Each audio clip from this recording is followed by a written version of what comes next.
ప్రారంభం కావున ఈ సమావేశానికి ఇచ్చేసిన మన చైర్మన్ గారు, వైస్ చైర్మన్ గారు, తర్వాత మాజీ మండలాధ్యక్షుడు రవణ గారు, తర్వాత జిల్లా కిసాన్ కాంగ్రెస్ మడియల ప్రవీణ్ గారు మరియు జిల్లా కార్యదర్శి కుమార్ రెడ్డి, తర్వాత హైదరాబాద్ మురళి గారు, తర్వాత ఇచ్చేసిన సర్పంచ్లు మరియు జిల్లా నాయకులు, మండల నాయకులందరికీ నా యొక్క నమస్కారాలు.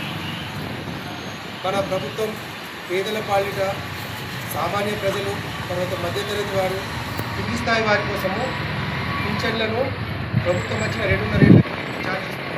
గత 10 సంవత్సరాలలో టీఆర్ఎస్ ప్రభుత్వము ఒక పింఛన్ కూడా అనంతరం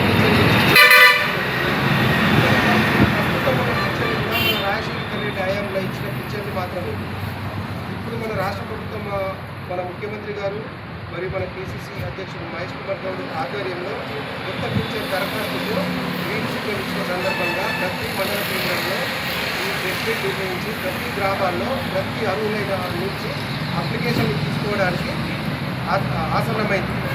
ఈ చేయుత పింఛన్లలో ఏమేమి పింఛన్లంటే వితంతు పింఛన్లు.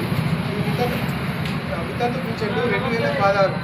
దీనికి అర్హులు ఎవరంటే 18 సంవత్సరాల నుండి, తర్వాత భర్త చనిపోయి తర్వాత ధృవీకరణ పత్రం ఉండాలి. ఇంకోటి ఒంటరి మహిళలు, భర్త నుండి విడిపోయిన వాళ్ళు, తర్వాత గ్రామీణ ప్రాంతాల్లో వివాహం కాని వాళ్ళు 30 years ఏమో, తర్వాత పట్టణ ప్రాంతాల్లో భయపడ్డ వారు, తర్వాత వికలాంగుల పింఛన్ కూడా 4016. మన రాష్ట్ర ప్రభుత్వము వయసులతో సంబంధం లేకుండా సదరం సర్టిఫికేట్ 40% కన్నా ఎక్కువ ఉండి వాళ్ళు అప్లై చేసుకోవచ్చు. అలాగే కలుగిత కార్మికులు వాళ్ళు కూడా 50 సంవత్సరాల పైబడి ఉండి, తర్వాత సహకార సంఘం సభ్యత్వం ఉండాలా, తర్వాత ఎక్సైజ్ శాఖ ధృవీకరణ పత్రం ఉండాలి.